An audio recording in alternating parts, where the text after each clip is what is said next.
여기서부터 이제 사실상 이제 형사소송이 시작이 되는데, 자, 보시면, 우리가 기본적으로 이제 내사라는 게 있어요. 내사.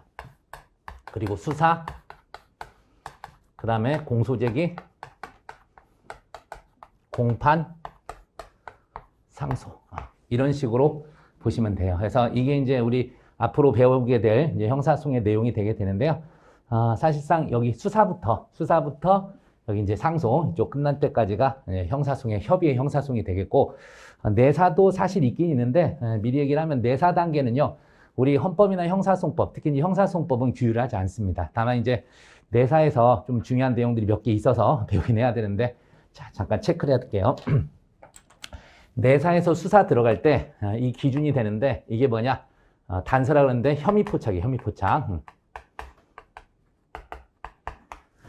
혐의를 포착하게 되면 이제 내사가 아니라 수사로 넘어가게 돼요. 수사로 넘어오게 되는데, 개념부터 말씀드리면 여기서 내사 받는 사람을 피내사자라고 불러요. 피내사자. 그래서 여기 이제 주관적 혐의조차도 갖고 있지 않습니다. 딱 봤을 때 이제 풍문이라던가 여러 가지 소문 같은 것 때문에 저놈이 뭐 이런 얘기가 있는데 한번 확인해 봐야지, 이런 정도가 이제 내사가 되는 것이고, 도중에 딱 만나봤는데 또 이제 좀 이따 수사 단서 얘기를 하겠지만 어떤 수사의 단서 등을 통해서 주관적 혐의가 딱 포착이 되는 거예요. 주관적 혐의, 특히 심증만 있어도 됩니다. 심증. 이거 이제 미리 얘기하지만 심증하고 물증이 있게 되는데, 심증은 주관적으로만 있어도 돼요. 그러니까 우리가 촉이라 그러죠. 일단은 이제 수사관들이 딱 보고 저놈이 딱 봐도 범인이네, 이런 생각이 들면 바로 수사로 들어가요. 근데 이제 뒤에 가서 이 공소제기나 공판으로 가려면요, 그리고 또 이제 수사 중에서도 강제 수사가 있거든요. 이런 경우에는 주관적 혐의 말고 객관적 혐의까지 있어야 돼요. 근데 객관적 혐의는 뭐냐면 물증.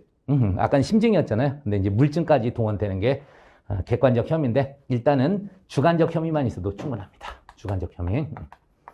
주관적 혐의.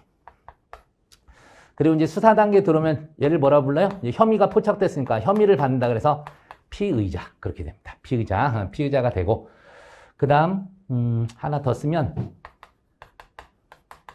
참고인이 나와요. 피의자 이외에 이제 사건과 관련해서 목격자라든지 또 이제 피해자라든지 이런 사람들이 참고인으로서 수사에 도움을 좀 받게 됩니다. 그런 다음에 검사가 딱 보니까 공소제기는 현재 검사만 가능해요. 수사 다 끝난 다음에 우선 간단히 얘기하고 또 자세히 들어갈게요. 수사 딱 들어와가지고 이제 뭐 임의수사, 강제수사 이런 걸 통해서 딱 물증까지 확인한 거야. 그래서 여기 재판 가면 유죄가 나올 것 같아. 그래서 이제 검사가 공소제기를 합니다. 그래서 이제 공소제기 관련해서도 우리가 좀 배울 게 있는데 그건 좀 이따 설명하고. 자, 그래서 이제 공소제기에 의해서 피의자가 이름이 바뀌어요. 피고인으로. 그래서 검사한테 고자질 당하네요. 검사에 의해서 법원에 고자질 당하네. 그래서 피고인, 그렇게 얘기를 하고. 자, 참고인은 뭘로 바뀔까요? 참고인은 공판으로 넘으면 증인으로 바뀌어요. 증인으로.